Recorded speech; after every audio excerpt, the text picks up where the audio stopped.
नमस्कार, स्वागत है आपका। आप देख रहे हैं यूपी मांगे उत्तर। आपके साथ में हूं राम मोहन शर्मा। और यूपी मांगे उत्तर में आज बात हाथरस कांड के पीछे चल रही साजिश की। कुछ लोग दरअसल हर चीज में अपना फायदा देख लेते हैं। हाथरस मामले में प्रशासन से कुछ गलतियां हुई और उन गलतियों को ढकने के लिए कुछ ऐसे कदम भी उठाए गए जिन पर सवाल उठे। लेकिन इन सवालों की गर्मी के पीछे कुछ लोग साजिश में भी लगे हुए थे और अब धीरे धीरे इस बात का खुलासा भी होता जा रहा है। पीड़ित की हत्या जिसने भी की उसे फांसी हो, लेकिन हाथरस के मामले में यह भी तो सामने आ रहा है कि पीड़ित के परिवार वाले राजनीति का शिकार हो गए। आरोपियों के परिवार वाले यह कह रहे हैं कि जांच होनी चाहिए, जांच के बाद यह पता चल जाएगा कि हत्या किसने की है। लेकिन कुछ लोग हैं जो जांच से पहले ही फैसला सुना रहे हैं। कुछ लोग हैं जो मामले को हॉरर किलिंग बता रहे हैं, तो कुछ ऐसे भी हैं जो दंगे की साजिश तक कर रहे हैं। कोई बैनर पोस्टर के जरिए कर रहा है, कोई बयानों से कर रहा है, तो कोई बाकायदा वेबसाइट के जरिए कर रहा है। इसी पर हम चर्चा करेंगे, लेकिन पहले आपको एक रिपोर्ट दिखाते हैं। हाथरस में इंसाफ की लड़ाई का बहाना। हाथरस में इंसाफ की लड़ाई का बहाना। मकसद था यूपी में जातीय हिंसा कराना। सियासत को लगा नफरत वाला रोग। भड़काऊ पोस्टर, वेबसाइट वाला प्रयोग।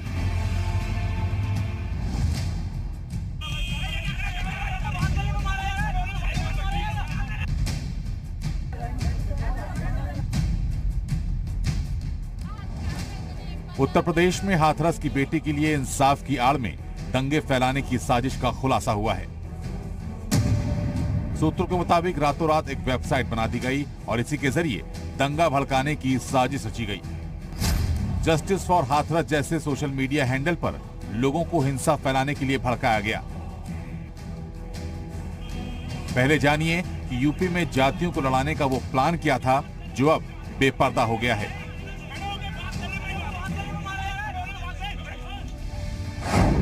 सबसे पहले वेबसाइट पर फर्जी आईडी से हजारों लोगों को जोड़ा गया। योगी सरकार की छवि खराब करने के लिए इस वेबसाइट को तैयार किया गया। वेबसाइट पर कई आपत्तिजनक झूठी जानकारियां दी गईं। सूत्रों के मुताबिक मदद के नाम पर वेबसाइट के जरिए दंगों के लिए फंडिंग की जा रही थी। साथ ही विरोध प्रदर्शन की आड़ में वेबसाइट पर देश और प्रदेश में दंगे कराने और दंगों के बाद बचने का तरीका बताया गया। वेबसाइट में मास्क लगाकर हमला करने की बात कही गई। प्रदर्शन के जरिए अधिकारियों पर हमले की बात कही गई। बहुसंख्यकों में फूट डालने के लिए वेबसाइट पर कई तरकीबें भी बताई गईं। इस वेबसाइट के पीछे कई संगठनों के शामिल होने का शक है। उत्तर प्रदेश की योगी सरकार ने साफ कर दिया है कि प्रदेश में जातीय दंगा भड़काने की कोशिश की जा रही है। जिन्हें यूपी का विकास पसंद नहीं, वे लोग षड्यंत्र रच रहे हैं। अब उनकी मंशाएं पूरी नहीं हो रही तो षड्यंत्र रचने में लगे हैं। लेकिन मैं आप सबको इस बात के लिए आश्वस्त करता हूं, ये भारतीय जनता पार्टी की सरकार है। सबको सुरक्षा, सबको सम्मान हमारा संकल्प है। जांच एजेंसियों को योगी सरकार के खिलाफ साजिश के अहम सुराग मिले हैं। उत्तर प्रदेश में दंगा भड़काने के लिए अफवाहों और सोशल मीडिया का दुरुपयोग हुआ। इसके प्रमाण मिलने पर लखनऊ में भी मुकदमा दर्ज किया गया है। प्रदेश में सोशल मीडिया पर इस प्रकार के आपत्तिजनक, भ्रामक पोस्टों और मैसेजेस डालकर सांप्रदायिक सौहार्द बिगाड़ने वाले पोस्टों के आधार पर मुकदमा पंजीकृत किए गए हैं। उत्तर प्रदेश में कानून व्यवस्था को छिन्न भिन्न करने के लिए अव्यवस्था फैलाने के मामले में जानकारी आई है और जांच चल रही है। और लोग उत्तर प्रदेश जो विकास के पथ पर बहुत तेज़ी के साथ आगे बढ़ रहा है, उनको अमन चैन पसंद नहीं है, उनको सत्ता की भूख है। ऐसे लोगों का शीघ्र ही जांच कराकर पर्दाफाश किया जाएगा। जांच के बाद और कड़ी कार्रवाई होगी। उधर विपक्ष सरकार की इस थ्योरी पर सवाल खड़े कर रहा है। उत्तर प्रदेश में जो रोज घटनाएं हो रही हैं, क्या सबको आप साजिश करार दे देंगे? क्या इस उत्तर प्रदेश में लखीमपुर में घटना नहीं हुई, हरदोई में घटना नहीं हुई, लखनऊ में घटना नहीं हुई, गोरखपुर में घटना नहीं हुई, हाथरस में घटना नहीं हुई? क्या पुष्ट करना चाहते हैं? क्यों देश को गुमराह कर रहे हैं? मैं मान लेता हूं कि साजिश है, तो उत्तर प्रदेश की पुलिस क्या कर रही थी, इंटेलिजेंस क्या कर रहा था? अगर साजिश हो रही थी तो भी तो सरकार का फेल्योर है। सरकार कहां से हो रही थी?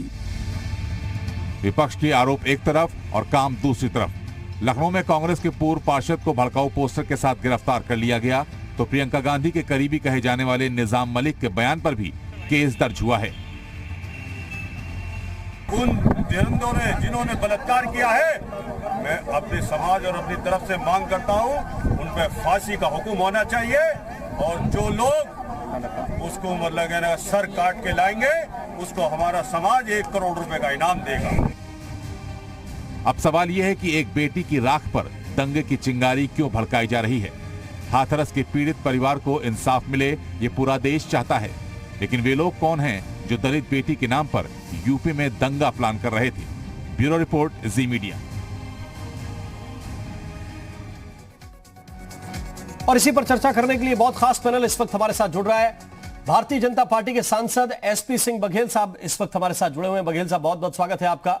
हमारे साथ इस वक्त उत्तर प्रदेश के पूर्व डीजीपी प्रकाश सिंह जी हैं, बहुत बहुत स्वागत प्रकाश जी आपका। सैफ खान साहब कांग्रेस पार्टी के नेता हैं, सैफ जी बहुत बहुत स्वागत है आपका। हाथरस से हमारे संवाददाता शोएब रजा हमारे साथ जुड़ गए हैं।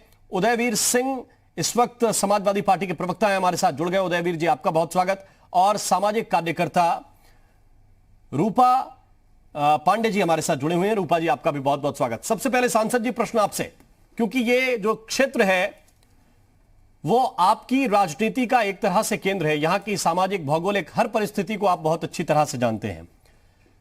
एक आरोपी है, एक पीड़ित है, दोनों पक्ष हैं, लेकिन इन दोनों पक्षों के बीच में दलित वर्सेस सवर्ण ये कैसे हो गया? और क्या इसके पीछे कुछ लोग सुनियोजित तरीके से कोशिश कर रहे हैं?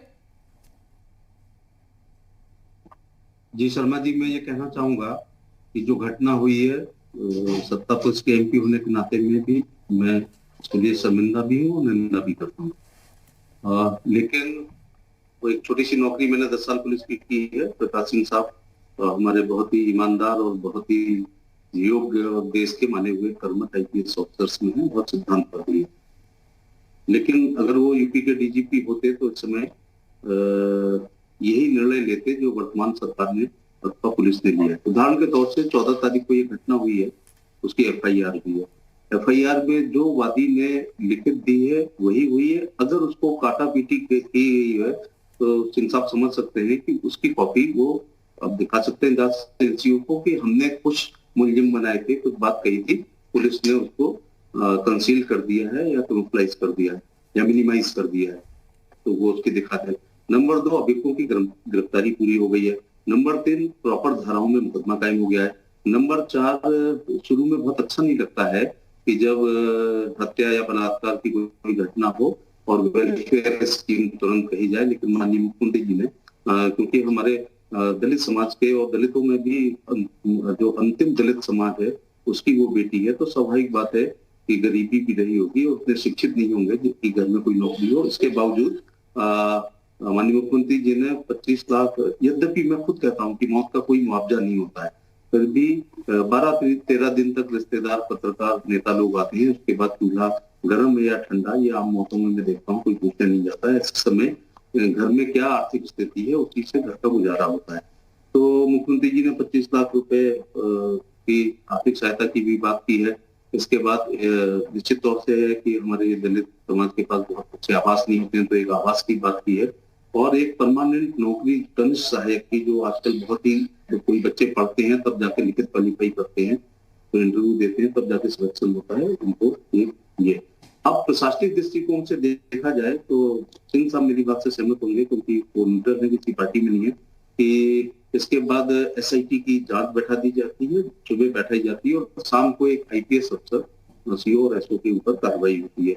इसके बाद मुख्यमंत्री जी ने, मैं भी सोच रहा था कि जब इतना हाई प्रोफाइल केस है, पूरा देश इस पे निगाह डाल रहा है, तो बात बहुत हो रही है कि फांसी पे लटकाओ, फांसी पे लटकाओ। ये डेमोक्रेटिक कंट्री है, पुलिस का अपना काम है, जुडिशरी का अपना काम है, न्यायपालिका का अपना काम है, और गवाह, सबूत और हियरिंग के बाद, एक प्रक्रिया के बाद ही फांसी हो या आजीवन कारावास हो या छूटें, ये सब एक दौर से गुजरते हैं, तो सजा दिलाई जा सके इसलिए पॉलीग्राफिक टेस्ट की भी व्यवस्था की है। और पॉलीग्राफिक टेस्ट में पहली बार हो रहा है कि केवल अभियुक्तों का नहीं हो रहा है, वादी का भी हो रहा है, उसके साथ उन पुलिस ऑफिसर्स का भी हो रहा है कि जिन्होंने अगर इस घटना को छुपाने का प्रयास किया है तो लाई डिटेक्टर नार्को टेस्ट में ये चीज भी सामने आ जाएगी। इसके बाद वो अंतिम हमारे पास, हम मानते हैं कि सीबीआई, जब कोई बहुत विवादित बात होती है तो सीबीआई की मांग होती है, और हमेशा अभियुक्त सीबीआई की मांग नहीं करते हैं, वादी सीबीआई की मांग करते हैं, और सीबीआई की जांच भी करा दी गई है। तो इतने काम ये पुलिस और सरकार के द्वारा ये सारे काम किए गए, लेकिन विपक्ष का जो काम है वो कर रहे हैं, वो लॉ एंड ऑर्डर की बात कर रहे हैं, दूसरी बात कर रहे हैं, लेकिन हाथरस वाला इशू मेरे ख्याल से समाप्त हो गया है। अब आप, क्योंकि मैं शायद पैनल डिस्कस में मैं बहुत इसका पारंगत नहीं हूँ, पिछले 4 दिन से अपनी कॉन्स्टिट्यूंसी हूँ, मैंने अभी तक एक भी डिस्कशन नहीं सुना, लेकिन छोटा मोटा जो पुलिस का ज्ञान उसके अनुसार मैं कहना चाहूंगा। अगर आप अगला सवाल जरूर कहेंगे, हमारे दूसरे साथी हैं, कि रात में दाह संस्कार क्यों किया गया, तो इस मामले में मुझे कहना है कि जिस दिन डेथ हुई है, सफदरजंग प्रशासन ने सुबह डेड बॉडी सौंप दी है, 9:30 में लिखित पढ़ के 2:30 उनके हाथ में आ गई थी, और अगर नॉन स्टॉप आना है तो 2 बजे तक 3.5 घंटे में हाथरस आ सकते हैं, और 2 बजे से लेके दाह संस्कार नहीं हो रहा है, जबकि डेथ एक दिन पहले हो गई है, डेथ थोड़ी खराब होने लगती है। मैं जहां तक समझ सकता हूँ, और डीजीपी साहब हमारी बात से सहमत होंगे, कि अंतिम कोई परीक्षण होता है वो पोस्टमार्टम होता है, जिसमें कॉज ऑफ डेथ पता चल जाती है, और कॉज ऑफ डेथ अगर नहीं पोस्टमार्टम में पता होती है तो बिस्रा प्रिजर्व कर लिया जाता है। बघेल साहब, मैं आपके पास आपके पास आता हूँ, लेकिन उससे पहले बॉडी को लेकर के प्रकाश सिंह जी, आप उनका चूंकि हवाला दे रहे हैं, मैं उन्हीं से पूछ लेता हूँ कि वो आपकी बात से सहमत है कि नहीं। आप कह रहे हैं कि वो हो सकता है सहमत हो। ये सारा काम किया गया। प्रकाश सिंह जी, बघेल साहब कह रहे हैं कि जैसा काम उत्तर प्रदेश के प्रशासन ने किया है, पुलिस ने किया है, आप अगर डीजीपी इस वक्त होते तो आप भी कुछ ऐसे कदम उठाते। क्या आप सहमत हैं जिस तरीके से इस पूरे केस को हैंडल किया पुलिस प्रशासन ने? देखिए, हाथरस में जो कुछ घटना हुई वो बहुत दुखद घटना थी, पर मैं समझता हूं कि अगर विवेक से, बुद्धिमत्ता से, संवेदन से इस मामले को टैकल किया जाता तो आज इतनी कंट्रोवर्सी, इतना विवाद, इतना हल्ला नहीं होता जितना कि हो रहा है। जब ये घटना होती है 14 तारीख को, तो उसके बाद करीब 10 दिन बाद तो रिपोर्ट लिखी जाती है, और इसी तरह विलंब से उस लड़की को अलीगढ़ मुस्लिम यूनिवर्सिटी में जो मेडिकल कॉलेज है वहाँ भेजा जाता है। मेरे ख्याल में ये सब डिले क्यों हुई, इतनी देरी से क्यों हुआ, क्यों नहीं उसकी रिपोर्ट तत्काल दर्ज की गई, क्यों नहीं लड़की को तुरंत मेडिकल एग्जामिनेशन के लिए भेजा गया, और अगर उसकी हालत बहुत ख़राब थी, गंभीर चोटें लगी थी, उसकी रीढ़ की हड्डी कहा जाता है टूट गई थी, ये भी कहा जाता है कि जबान काट ली गई थी, कोई कहता है नहीं काटी गई थी, पर ये तो स्पष्ट है कि उसको बहुत गंभीर चोट लगी थी। फिर उसके इलाज के लिए उसको दिल्ली भेजा गया, वो भी सही, वहाँ तक तो सही था, पर और जल्दी भेजे जाने की ज़रूरत थी। मतलब 14 को घटना होती है, फिर 24 तारीख को रिपोर्ट होती है, और 28 को वो सफदरजंग जाती है, 29 को उसकी डेथ हो जाती है, और 30 को फिर क्रिमेशन हो जाता है। तो सब जो मेडिकल जो उपचार होता है उसमें भी विलम्ब हुआ, उसको तात्कालिक उपचार मिलना चाहिए था। फिर क्रिमेशन जिस तरह से किया गया वो बिल्कुल मतलब अशोभनीय था। मैं समझता हूँ जब किसी लड़की की मृत्यु हो गई, आमतौर पे जिस तरह से उसका क्रिमेशन हुआ, साधारण तौर पे मेरा अनुभव यह है कि जब ऐसा आशंका हो कि अगर क्रिमेशन दूसरे दिन हुआ और लोगों की उपस्थिति में हुआ तो कुछ दंगा हो जाएगा, फसाद हो जाएगा, सांप्रदायिक स्थिति हो जाएगी, कि जब इस तरह का बहुत बड़ी आशंका होती है, तभी अथॉरिटी ये करते हैं कि रातों रात क्रिमेशन कर दिया जाए। पर यहाँ तो एक लड़की की मृत्यु हुई थी, और मैं नहीं समझता कि कोई दंगे की आशंका की कोई इंटेलिजेंस थी, और अगर कोई कुछ लोगों की ये मर्जी, मतलब मंसूबा था कि हम कुछ फसाद करेंगे या कुछ हल्ला मचाएंगे, तो पुलिस को उसे कंट्रोल किया जाना था। शोएब रजा हमारे संवाददाता इस वक्त जुड़े हुए हाथरस से। शोएब, ये प्रश्न है, ये प्रश्न आपसे है कि क्या अब देखिए सुरक्षा दे दी गई है, सीबीआई की जांच घोषित कर दी गई है कि सीबीआई की जांच होगी, सुरक्षा दी जाएगी, क्या अब पीड़ित परिवार के जो सदस्य हैं उन्हें थोड़ी राहत मिली है, कुछ संतुष्ट है सरकार के काम से? जी आ जाइए भाभी। ये सवाल सीधा कर लेते हैं। बिटिया की भाभी है हमारे साथ। भाभी जी, जिस तरह से तमाम लोग आ भी रहे हैं, आश्वासन भी दे रहे हैं कई तरह का, मुझे बताइए कि जिस तरह से सरकार की तरफ से भी कदम उठाए जा रहे हैं, कितना आप संतुष्ट हैं इन चीज़ों से?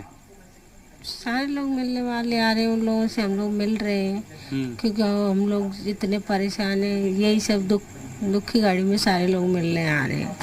और जो आ रहे हैं और लोग सब अपनी वही जाहिर कर रहे हैं कि सब कुछ सही हो जाएगा, सब कुछ ठीक हो जाएगा। यही कह रहे हैं कि सब कुछ सही हो जाएगा सब लोग।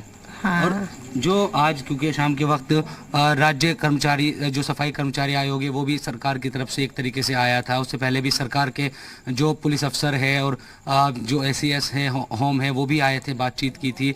आप कितना एक तरीके से भरोसा कर पा रहे हैं सरकार पर अब कि सरकार इंसाफ देने के लिए आप लोगों के लिए काम कर रही है? सरकार इंसाफ तो सरकार ही करेगी। हाँ, मगर वो ये न्याय चाहिए और कुछ भी नहीं। प्लीज भैया, सरकार ही इंसाफ करेगी, ये उम्मीद आपको है? हाँ। तो अभी CBI जो जांच और ये तमाम चीजें, इस पर पूरी भरोसा है कि इंसाफ होगा? सच की हमेशा जीत होती है, ये कहना चाहती हूँ। तो सरकार पर भरोसा है और इंसाफ तो सरकार ही करेगी, ये परिजनों का कहना है। और एक चीज़ और है कि दिन भर क्योंकि लगातार डेलीगेशन आ रहे हैं, सुबह से शाम हो जाती है, हमें भी देखते हुए कि अब इस ऑर्गेनाइजेशन से जुड़े हुए लोग हैं, ये लोग मुलाकात कर रहे हैं, तो परिवार भी जाहिर बात है कि पिछले कई दिनों से लगातार एक तो मानसिक तनाव में है, ऊपर से ये थका देने वाले बिल्कुल बात मीडिया की अलग अलग टीम उनसे बात करती है, वो थोड़ा परेशान स्वाभाविक है।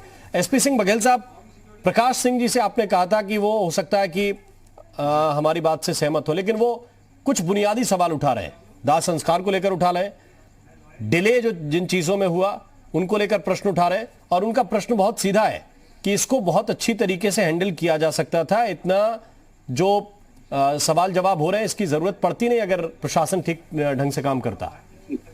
मैं प्रकाश सिंह जी के अनुभव पर, उनकी ईमानदारी पे कभी कोई शक नहीं कर सकता, उनकी निष्ठा पर। वो हम लोगों के जब पुलिस में थे वो एक रोल मॉडल थे और आज भी हैं, जयंत चतुर्वेदी साहब हो, प्रकाश सिंह साहब हो।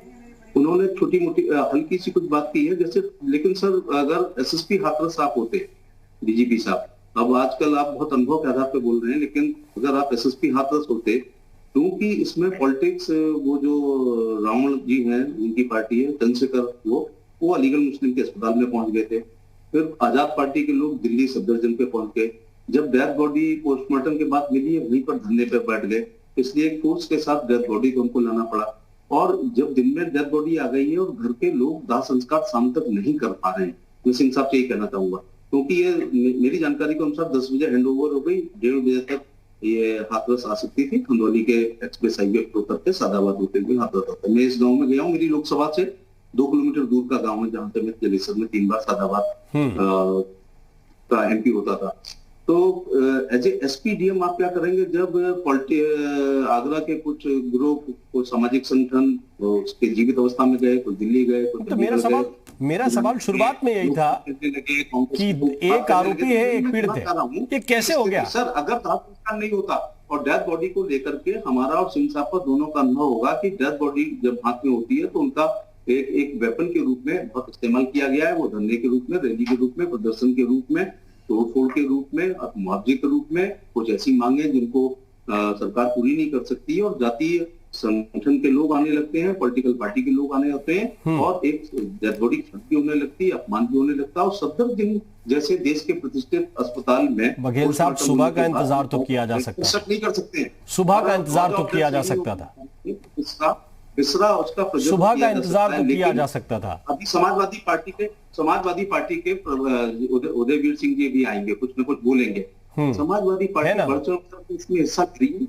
मैं सर आपको एक ब्रेकिंग न्यूज दे रहा हूँ जी न्यूज के लिए। आप पहले चैनल है जो इसमें आप मेरी वाली बात पकड़ लोगे ना तो देश में तहलका मच जाएगा। क्या खबर है? मैं घटना की निंदा करता हूँ, मैं स्वयं से दुखी हूँ और पूरा देश दुखी है, लेकिन जो समाजवादी पार्टी के लोग कल वहां पर गए हैं, यार किस मुंह से गए हैं? जिस समय ये गैंग रेप की बात चल रही है, जिस पर भी अभी बहुत स्पष्ट बात नहीं है, मैं उसमें आईओ के रूप में बात नहीं करूंगा कि पहले FIR क्या मिली है, पहला बयान माने क्या दिया है, बेटी ने पहला क्या बयान दिया है।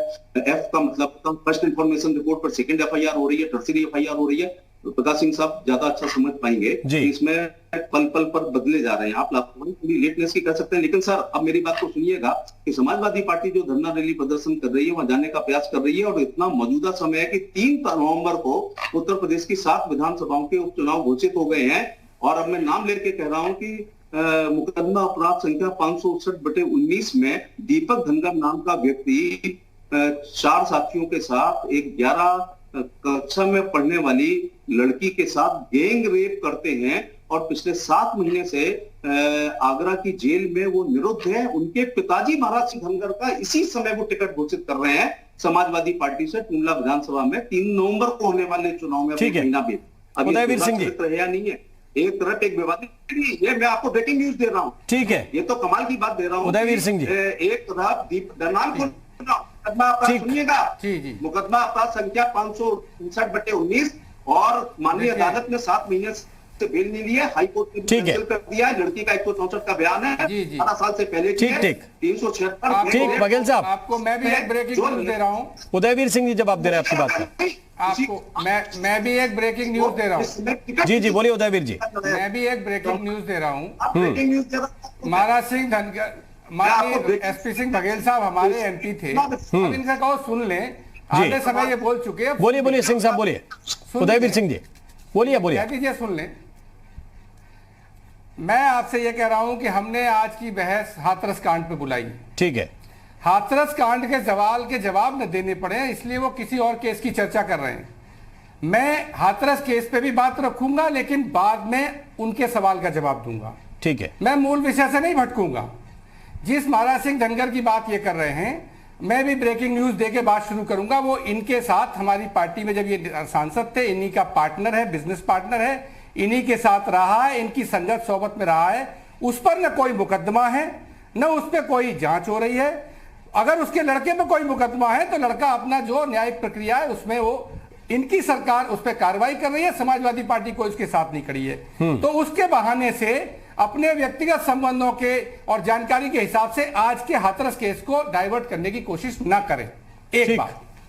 दूसरी बात, मैं पूछना यह चाहता हूं, सांसद जी पुलिस में भी रहे हैं, मैं इनसे पूछना चाहता हूं कि जो बात ये सवाल उठा रहे हैं, क्रिमेशन का आदेश, पुलिस से बदतमीजी करने का, वो पत्रकारों से बदतमीजी करने का आदेश, परिवार के लोगों को पीटने का आरोप, उनको धमकाने का आरोप, ये सारे आरोप मजिस्ट्रेटों पे थे, एसडीएम, एडीएम, डीएम पे थे। इनके खिलाफ कोई कार्रवाई नहीं हुई। एक बार टीवी पे चल भी गया कि डीएम सस्पेंड, और उसके बाद फिर मैनेज हो गया। आप विपक्ष पे आरोप लगाते हैं, 14 तारीख की घटना है, 24 तारीख तक विपक्ष का कोई ज्यादा हस्तक्षेप नहीं होता है। मीडिया ने सवाल उठाए, आपने 7 दिन रिपोर्ट, धाराएं लेट बढ़ाई, आपने अंतिम संस्कार रातों रात, परिवार, माँ बाप, बहन, भाई, उनको ये ले जाते 4 लोगों को, उनको भी नहीं ले गए, और झूठ बोलते रहे कि पूरा परिवार वहां था, पूरा परिवार वहां था। जब मीडिया ने फोटो जारी कर दी कि कोई नहीं था, उस बेटी के फूल भी नहीं चुनने दिए गए। एक धारा 144 लागू है हमारे लिए, जो हम प्रोग्राम देके जाते हैं, जिलाधिकारी से परमिशन लेके जाते हैं, लेकिन पंचायतें हो रही हैं आरोपियों के पक्ष में, उस पर धारा 144 का कोई असर नहीं पड़ता, वो लगातार चल रही हैं। ठीक। और भारतीय जनता पार्टी के लोग, नाम लेके बता सकता हूं, विनय कटियार जी से लेके और लोकल नेताओं तक, पहले जांच से पहले ही क्लीन चिट दे रहे हैं। एडीजी एलओ प्रदेश के एसआईटी जांच की घोषणा करते हैं, साथ में यह भी बता देते हैं कि रेप हुआ कि नहीं हुआ। तो एफएसएल रिपोर्ट पहले से ही पता है, एफएसएल रिपोर्ट में जो आया, अधिकारी पहले से वो न बताएं, आप ये कह रहे हैं, तो नीचे के लोग क्या जांच करेंगे? मेरा कहना है जांच होने दें। तो जो रिपोर्ट आई, रिपोर्ट का उत्तर ना दे क्या? से मालूम है न्याय मांगने वाले सीबीआई को मना कर रहे हैं, न्याय मांगने वाले तुरंत चौराहे पे लगाने वाले। एक छोटा सा ब्रेक लेने, इसी जगह से वापस आएंगे, इसी जगह से वापस आएंगे। एसपी सिंह बघेल साहब, आपका बहुत बहुत शुक्रिया हमारे साथ जुड़ने के लिए। एक छोटे से ब्रेक के लिए रुक रहे हैं, ब्रेक के बाद तुरंत हाजिर होते हैं। इसी जगह से चर्चा को वापस लेकर चलेंगे कि जब जो तथ्य हैं क्या वो भी न बताए जाएं, क्या वो भी छुपा लिए जाएं। छोटा सा ब्रेक, तुरंत हाजिर होते हैं।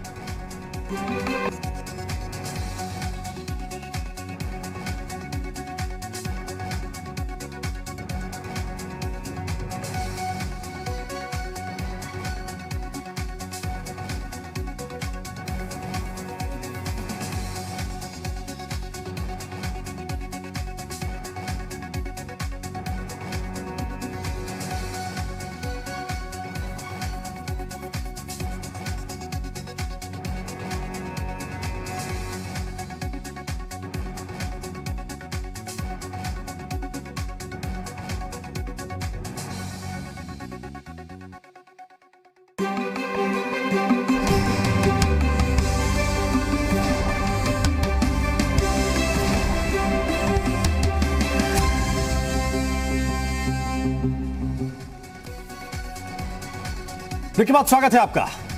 चर्चा इसी बात को लेकर कर रहे हैं कि क्या हाथरस कांड के पीछे कोई ऐसी साजिश भी काम कर रही है जो उत्तर प्रदेश में जातीय हिंसा, जातीय दंगे करवाने की कोशिश कुछ लोग कर रहे हैं क्या? हमारे साथ उदयवीर सिंह जी हैं। मैं फिर से उदयवीर सिंह जी आपके पास आता हूं और इस सवाल के साथ, क्योंकि आप कह रहे थे कि एडीजी एलओ ने यह कह दिया कि रेप नहीं हुआ। उन्होंने पोस्टमार्टम रिपोर्ट और एफएसएल रिपोर्ट में क्या लिखा है, क्या आया है, यह बताया था। दूसरी बात, अब आगे की जो जांच होगी वो किस तरीके से ये एस्टेब्लिश कर पाएंगे कि रेप हुआ कि नहीं हुआ। अगर पोस्टमार्टम रिपोर्ट में और एफएसएल रिपोर्ट में नहीं आया तो सिर्फ बयान के आधार पर माना जा सकता है, या फिर कोई और तीसरी रिपोर्ट बनती हो तो आप मुझे समझाइएगा। एक सवाल लेकिन इसके साथ साथ यह है कि सिंह साहब, एक सवाल इसके साथ साथ यह है कि ऐसा क्या हुआ कि एक तरफ पीड़ित पक्ष है, एक तरफ आरोपी पक्ष है, यह दलित वर्सेस सवर्ण होता जा रहा है या बनाने की कुछ लोगों ने कोशिश कर दी? जी, मैं बताता हूं। देखिए, पहली बात का तो जवाब यह है कि आदरणीय प्रकाश सिंह साहब बैठे हैं, वो बेहतर बता पाएंगे आपको कि निर्भया केस के बाद कानून में काफी परिवर्तन आया है रेप के संबंध में। जी, कुलदीप सेंगर पे न एफआईआर में नाम था, न चार्जशीट में नाम था, न 164 के बयान में नाम था, और मृतका का केवल मृतक मरने से पूर्व बयान था बाद में, और उसके आधार पर सजा हो गई। मेरा कहना है कि यह जांच कमेटी देखेगी कि एफएसएल की रिपोर्ट क्या है, परिस्थितियां क्या हैं, और उसके बाद एक कंक्लूजन देगी। अगर प्रदेश के बड़े अधिकारी, सत्ता पक्ष के बड़े नेता, भारतीय जनता पार्टी के सलमणी जैसे प्रवक्ता पहले से ही डिक्लेयर कर देंगे किसी को, तो इसका जांच पे असर पड़ेगा कि नहीं पड़ेगा? नहीं उदयवीर सिंह जी, एक बात, आप पॉलिटिकली आपका सवाल या जवाब ठीक हो सकता है, मेरा फिर वही सवाल है कि पत्रकार पूछेंगे कि साहब पोस्टमार्टम रिपोर्ट क्या कहती है, पॉलिटिकली नहीं, आपको देना पड़ेगा। पत्रकार पूछेंगे कि आपकी एफएसएल रिपोर्ट में क्या लिख के आया, नहीं टेक्निकली तो बताना पड़ेगा। नहीं, मेरा कहना है सारे डॉक्यूमेंट्स कमेटी के पास जब होते हैं तो बड़े अधिकारी कंक्लूजन फाइनली देना चाहिए। ठीक है, नहीं देना चाहिए। और प्रवक्ताओं को किसने एफएसएल रिपोर्ट बता दी? सरकार के लोगों को किसने बता दी? अगर जो रेप में आरोपित हैं उनसे मिलने वहां के सांसद जेल में जाएं तो इसका क्या संदेश है भारतीय जनता पार्टी के? एक बात। दूसरी बात, मैं आपसे कह रहा हूं कि यह क्यों हो रहा है दलित वर्सेस, जो आप सवाल आ रहा है। अभी कोई दलितों ने इकट्ठा होकर मांग नहीं शुरू की। सारे मीडिया ने, सारे पॉलिटिकल पार्टियों ने, भारतीय जनता पार्टी ने, समाज सेवियों ने यह कहा कि एक निष्पक्ष न्याय जांच करा दीजिए। और निष्पक्ष का सवाल इसलिए आया कि डीएम का रोल, एसपी का रोल, पुलिस की जो कार्रवाई, जो प्रकाश सिंह साहब ने भी कहा में हेरफेर था। और जब 2:30 बजे 3 बजे जबरदस्ती अंतिम संस्कार कराया गया तो वहां से लोगों को यह समझ में नहीं आ रहा कि जब पोस्टमार्टम हो गया तो आपको ऐसी क्या चिंता थी कि आप परिवार के लोगों को भी नहीं जाने दे रहे। और सवाल उठे तो सबने कहा कि कोई न्यायिक जांच करा दी जाए जिसपे कोई राजनीतिक दबाव का आरोप न हो, जिसपे पक्षपात का आरोप न हो, क्योंकि पुलिस तो खुद ही सवालों के घेरे में। नहीं, लेकिन क्यों आप पूरा सीबीआई को मामला जा रहा है, महिला पत्रकार को भी नहीं जाने दे रहे थे? और इसी में आपने एक उदाहरण अभी उन्नाव वाला पहले दिया। इसी सीबीआई ने बीजेपी के विधायक, मैं आपसे बीजेपी के विधायक के खिलाफ मैं भी अपनी बात कह रहा हूं।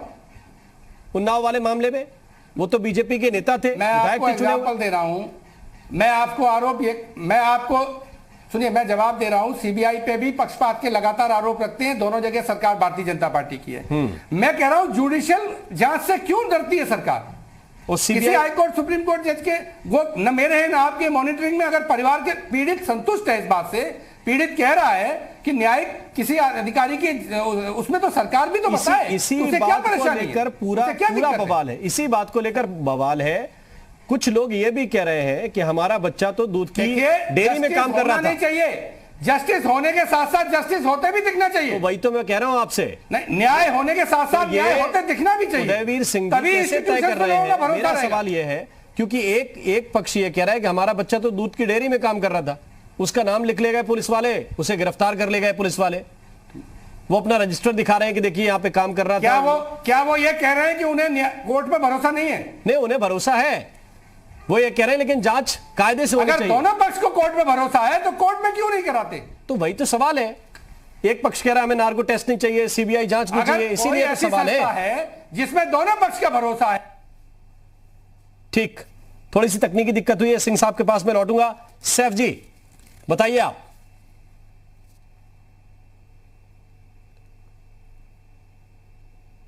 सैफ खान साहब, आवाज मिल रही है आपको? जी जी बोलिए आप।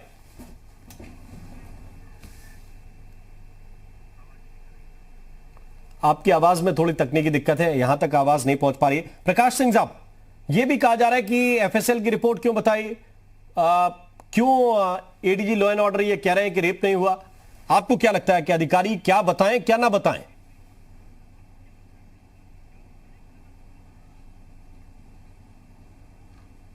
इसमें मीडिया जो है बहुत एग्रेसिव और बहुत इंट्रूसिव, एग्रेसिव मतलब आक्रामक, और फिर एकदम इंट्रूसिव मतलब घर में घुस के आपकी सारी जानकारी चाहते हैं। इन्वेस्टिगेशन के डिटेल्स पब्लिक में बताने की कोई आवश्यकता नहीं है कि पोस्टमार्टम रिपोर्ट में क्या है और एफएसएल रिपोर्ट में क्या है। ये हमारे इन्वेस्टिगेशन की चीज़ें हैं। ये केस डायरी में इसके बारे में एंट्री की जाएगी और फिर कोर्ट में सबमिट होगा। ये जितनी ज़्यादा जानकारी लेते हैं फिर उसके बाद मीडिया अपना ट्रायल शुरू कर देता है। वो लगता है कि फिर वो एक सुपर सीबीआई मीडिया बन जाती है। तो मेरे ख्याल से ये सब बहुत डिटेल में बताने की कोई आवश्यकता नहीं है।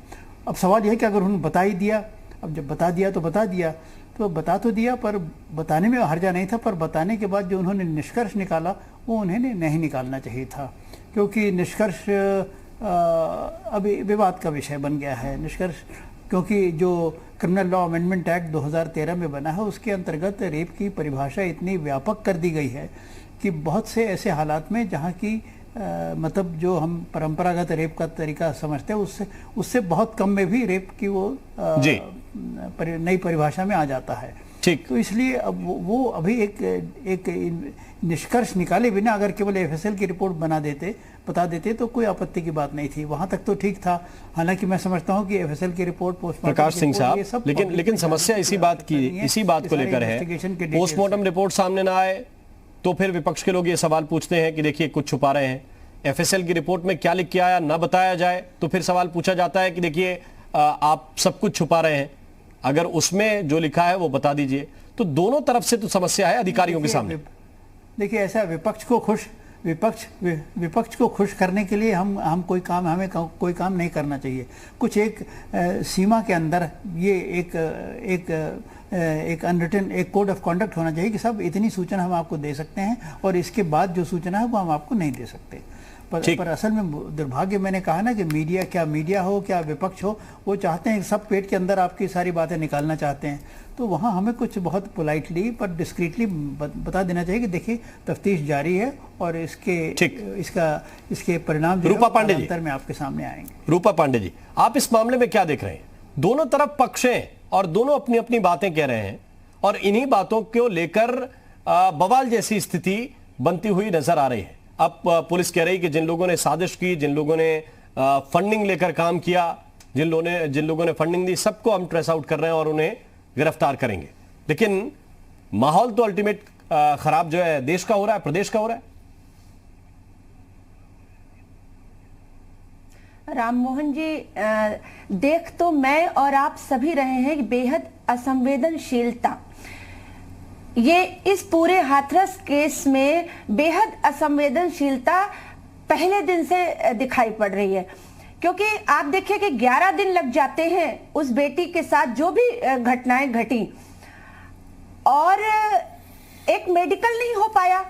उसका इलाज चल रहा है, वो अलीगढ़ से आपका सफदरगंज जा रही है, मगर उसका एक मेडिकल नहीं हो पा रहा है, उसका सैंपल नहीं लिया जा रहा है। तो असंवेदनशीलता, उसमें बयान। और प्रकाश जी ने बिल्कुल सही कहा कि हमें बहुत कुछ जज करने के लिए हम नहीं बैठे हैं, हम ये देखें कि न्याय हो रहा कि नहीं। और सबसे बड़ी बात है, बेटी बहुत संवेदनशील शब्द है और महिला बेहद संवेदनशील विषय है। भारत के परिप्रेक्ष्य में तो ये माना ही जाता है, वो यहाँ कहीं नहीं दिख रहा है। कहा गया कि रेप नहीं हुआ और अब देखिए दुर्भाग्य कि इसमें जातीय एंगल लाया गया है। वो अब और ये बात प्रमाण के तौर पर आप सब और हम सब जानते हैं कि सुप्रीम कोर्ट की गाइडलाइन है कि अगर मृतशैया पर बयान, चाहे वो स्त्री है पुरुष कोई भी है, जो बयान वो देते हैं वही माना जाता है। आरोपित लोग को साबित करना है कि उन्होंने ऐसा नहीं किया है। पीड़िता ने कहा है कि मेरे साथ रेप हुआ है, गैंग रेप हुआ है, मुझे ऐसे ऐसे कष्ट पहुंचाया गया है, तो वो तो सत्य ही है। वो तो न्याय को सत्य मानना ही है। अब सामने वाले को साबित करना है कि उन्होंने ऐसा नहीं किया है, लेकिन उस पर इतनी हल्ला चिल्ला चिल्ली क्यों हो रही है? और वहां जो हुड़दंग हो रहा है, संवेदनशीलता को खत्म करने की कोशिश हो रही है। यही मेरा सवाल है 50,000 की जो पैसे, देखिए ये बताया गया सरकार की तरफ से कि जिन आरोपियों पर आपने इल्जाम लगाए, जिन पर आपने कहा कि ये और थे, पहले एक आरोपी था फिर 4 कर दिए, सबके सब गिरफ्तार हो गए। आपको एसआईटी जांच से ज्यादा सीबीआई जांच की सिफारिश कर दी। ये सारी चीजें जब हो रहे हैं और इसमें कोई आपसे ये सवाल भी नहीं पूछ रहा है कि आपको यह साबित करना है कि रेप हुआ कि नहीं हुआ, वो जांच एजेंसी अभी जांच करेगी तो उसमें तय होगा कि क्या हुआ क्या नहीं हुआ, घटनाक्रम। लेकिन इसमें इतना राममोहन जी, पुलिस के आला जी बोलिए। पुलिस के आला अधिकारी ने प्रेस कॉन्फ्रेंस करके कहा है कि रेप की पुष्टि नहीं हुई। वो हम सब ने देखा, वहां से मनोबल टूटता है। देखिए, राजनीतिक बातें तो ज्यादा नहीं जानती हूँ, स्त्रियों की आवाज उठाती रही हूँ, महिलाओं की आवाज उठाती रही हूँ, वहां से मनोबल टूटता है क्योंकि वो बेटी तो जान से गई। ठीक है, दंगा का इसमें आशंका है, एलआईयू कहाँ थी? दंगे और ये जो कुचक्र रचे जाते हैं, व्यवस्था का तो ये दायित्व ही है कि उन पर नियंत्रण रखा जाए। उस बेटी की जान वापस कैसे आएगी? हमें निंदा नहीं चाहिए, हमें बेटियां जिंदा चाहिए। ठीक है सैफ खान साहब, अब आवाज मिल रही है आपको? बेटी नहीं है और बेटी की पार्थिव शरीर आपके कुछ नेता कह रहे हैं कि सिर कटा, सिर काट कर लाइए, 1 करोड़ रुपए देंगे, ऐसे बयान आपके नेता दे रहे हैं। एफआईआर रजिस्टर नहीं की जाती है, वो शर्मिंदा है इसमें।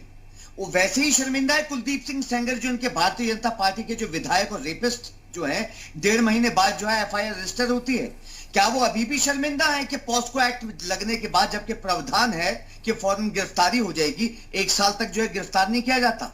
क्या वो शर्मिंदा है कि 2:30 बजे के करीब जो है लड़की के शव को पेट्रोल डाल के जला दिया जाता है?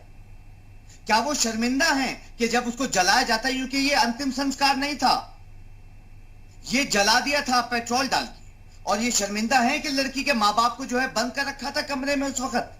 क्या ये शर्मिंदा है उत्तर प्रदेश के हालात, और देश के हालात ऐसे कर दिए हैं कि इस वक्त 24% क्राइम उत्तर प्रदेश में महिलाओं के खिलाफ बढ़ चुका है? क्या ये शर्मिंदा है कि 27% क्राइम जो है वो दलित महिलाओं के खिलाफ बढ़ चुका है? अब ये रेप हालात, अब रेप के आंकड़े आप राजस्थान के नहीं बताएंगे, वहां दिक्कत हो जाती है, बाकी सारी बातें ठीक है।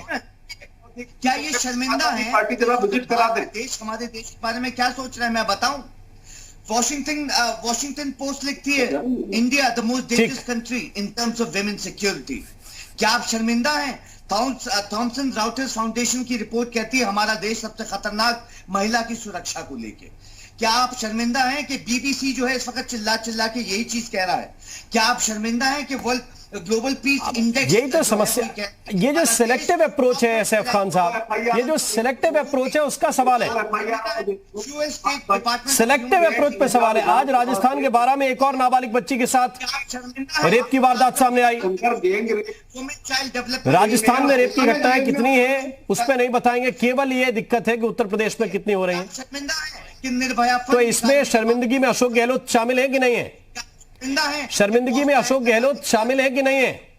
जो है अभी भी अपॉइंट नहीं किए जाते ना। शर्मिंदगी में अशोक गहलोत शामिल है कि नहीं है? सैफ खान, नेताओं से तो मैं सवाल यही पूछता हूं। सैफ खान साहब, अशोक गहलोत इस शर्मिंदगी में शामिल है कि नहीं है? अशोक गहलोत, आप राजस्थान की बात कर रहे हैं जी, इनके वसुंधरा राजे जी की कॉन्स्टिट्यूंसी की बात कर रहे हैं ना, उन 2 लड़कियों की। सिटी मजिस्ट्रेट के सामने उन्होंने जाके बयान दिया कि हमारे साथ रेप नहीं हुआ, उसके माँ बाप ने भी दिया। हम तो कहते हैं आज आपके चैनल, आज नाबालिग बच्ची से रेप हुआ भैया, आप अपडेट नहीं रहते। मैंने पूछा आज नाबालिग बच्ची से रेप हुआ।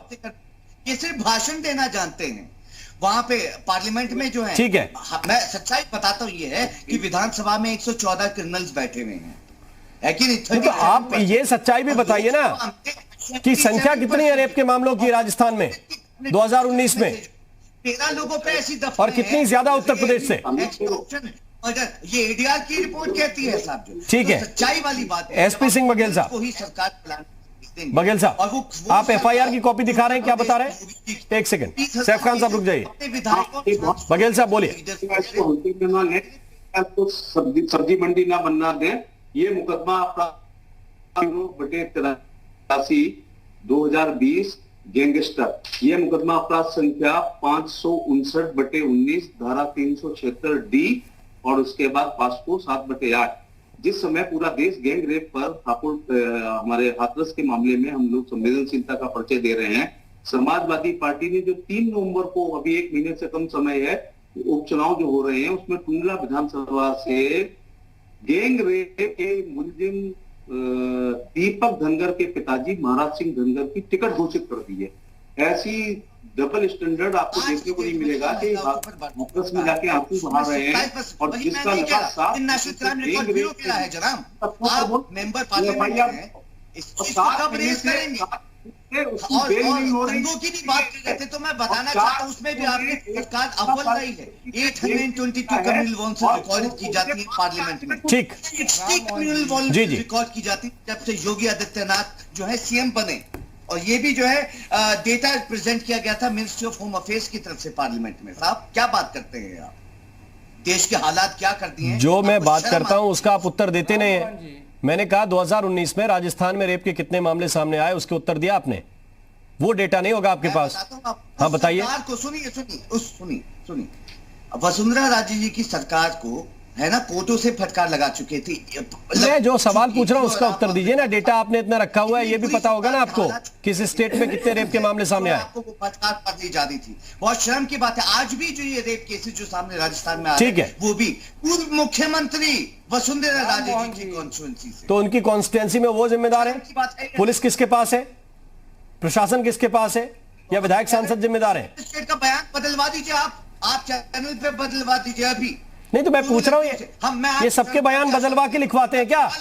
10 मिनट में। ये पुलिस तो आपकी दर्ज कर रही मामले और ये कह रहे हैं बयान बदल दिए। उदयवीर सिंह जी, ठीक है, सिंह सेंगर जैसे लोग जो हैं, जैसे भारतीय जनता पार्टी और जैसे संख्या नहीं बताएंगे आप, इतना डेटा बता रहे हैं। उदयवीर सिंह जी बोलिए। आप पूछिए ना इनसे, पॉस्को एक्ट लगने के बाद क्यों नहीं गिरफ्तारी हुई जी? और बड़े अब इनको रोकिए तो मैं ठीक, सैफ खान साहब रुक जाइए थोड़ी देर। इनको रोकिए तो मैं बोलूं। जी ये है देश की सच्चाई। बोलिए उदयवीर जी, बोलिए। तो सुन ही नहीं रहे ना। हाँ बोलिए। मैं आपसे ये कह रहा हूं, देखिए बड़ा संवेदनशील विषय है, तो इस पर अपने व्यक्तिगत हितों से ऊपर उठना चाहिए। चिन्मयानंद जी पे रेप का मुकदमा वापस लिया। अगर इस तरह मैं आरोप प्रत्यारोप कर रहा हूं तो हाथरस खो जाएगा।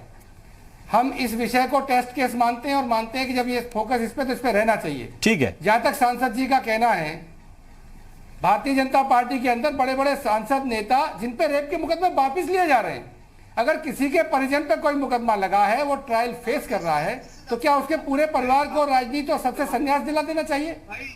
क्या करना चाहिए?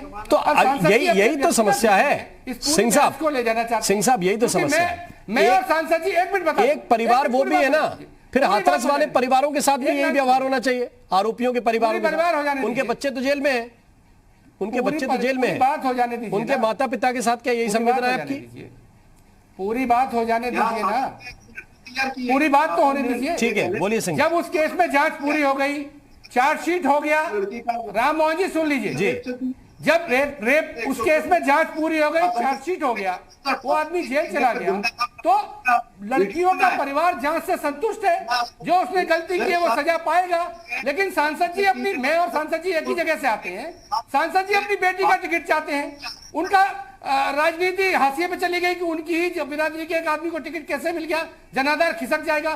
तो पूरे हाथरस केस को अपने बेटी के टिकट के लिए यहाँ टीवी पे रखे हुए हैं।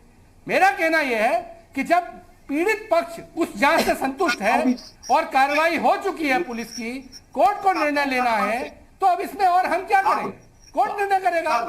इस मामले में हाथरस के में भी पीड़ित परिवार की संतुष्टि से जांच हो जाए, लोग जेल चले जाएं, जो दोषी हो उन पर कार्रवाई हो जाए, उनके नाती रिश्तेदार भाई बहन क्या करते हैं, कौन सा धंधा करते हैं, कौन सी बिजनेस करते हैं, कहां चुनाव लड़ते हैं, इससे मुझे क्या मतलब, क्या मुझे मतलब? और सांसद जी टीवी पे बैठ कर आए हैं, ये कह रहे हैं उदयवीर सिंह जी जिंदगी भर सामाजिक न्याय की राजनीति, और लास्ट में मौका पाने के लिए सावंतियों की गोद में चले गए।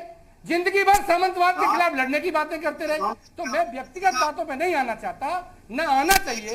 ये बताता है कि एक व्यक्ति राजनीतिक हित के लिए कितना नीचे जा रहा है। अब इसमें क्या नीचे जा रहे हैं आप बात करिए ना, वो ये सरकार में उदयवीर सिंह जी, वो ये भी सवाल ना पूछे, उसे चार्जशीट किया, वो ये भी सवाल ना पूछे कि एक विवादित परिवार को आप टिकट दे रहे हैं और बात करते हैं महिलाओं की सुरक्षा की। विवादित परिवार नहीं व्यक्ति होता है, विवादित परिवार नहीं व्यक्ति होता है। अगर उसके पिता का कोई राजनीतिक संरक्षण होता है, चलिए जिम्मेदारी तय होती, लेकिन आप इतने नैतिकता वाले हैं तो भारतीय जनता पार्टी छोड़ दें।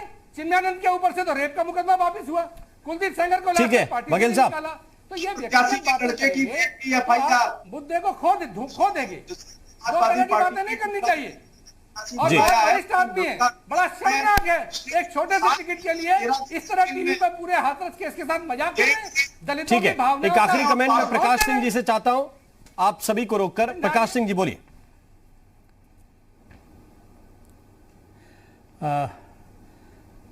मैं अपने निष्कर्ष देना चाहता हूं। देखिए, विषय आज हाथरस का है और बहुत सारी मिलीजुली बातें हो रही हैं। मेरा निष्कर्ष जो है, मैं कुछ बिंदुओं में उसको समराइज करना चाहता हूं। पहली बात, योगी जी की अच्छे कानून व्यवस्था के बारे में जो निष्ठा है, प्रतिबद्धता है, उसमें लेश मात्र भी मुझे संदेह नहीं है, नंबर एक। नंबर दो, उन्होंने पुलिस को बहुत सपोर्ट किया है और पुलिस को संसाधन भी जितना दे सकते थे दिया था, परंतु दुर्भाग्य से कई कमियों के कारण, उसका अभी विश्लेषण करने का समय नहीं है, पुलिस विभाग उनके अपेक्षा के अनुसार काम नहीं कर रहा है और कुछ घटनाएं ऐसी हुई हैं जिसे मुझे दुख के साथ कहना पड़ता है कि पुलिस ने योगी जी को लेट डाउन किया है। तीसरी बात, इस मामले में अब जांच सीबीआई को सौंपी जा चुकी है और हमें धैर्य से सीबीआई की जांच के नतीजे का इंतजार करना चाहिए। चौथी बात, ये जो मांग उठ रही है कि जुडिशियल इंक्वायरी होनी चाहिए, इसकी आवश्यकता नहीं है। देखिए, जज साहिबान अपने केसेस को अगर डील कर लें, अपने केसेस को ख़त्म कर दें, वही देश पे बहुत बड़ा एहसान होगा। उनके ऊपर अतिरिक्त बोझ मत डालिए जुडिशियल इंक्वायरी का, क्योंकि जुडिशियल इंक्वायरी चलती है, सालों साल चलती है। एग्जीक्यूटिव इंक्वायरी तो 2 महीने में ख़त्म हो जाती है। हरियाणा की जाँच मैंने 70 दिन में ख़त्म कर दी थी, लिबरहान कमीशन 18 साल कितने साल चला। तो जुडिशियल इंक्वायरी से सिवाय इसके कि मामला एकदम बैकग्राउंड में चला जाता है और एक तरह से मतलब लोग जब तक भूल नहीं जाते तब तक वो मामला चलता रहता है। तो जुडिशियल इंक्वायरी से कोई लाभ नहीं है।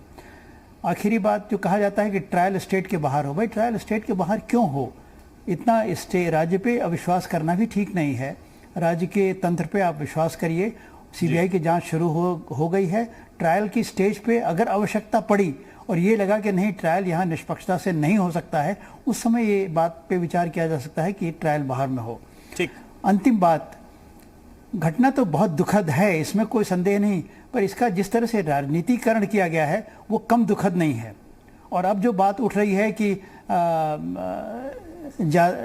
मैं नहीं जानता कि जातीय दंगे कराने का कोई साजिश है कि नहीं, पर यह तो मुझे भी दिख रहा है कि 2 जातियों के बीच में एक खाई खड़ी की जा रही है इस प्रकरण को लेकर।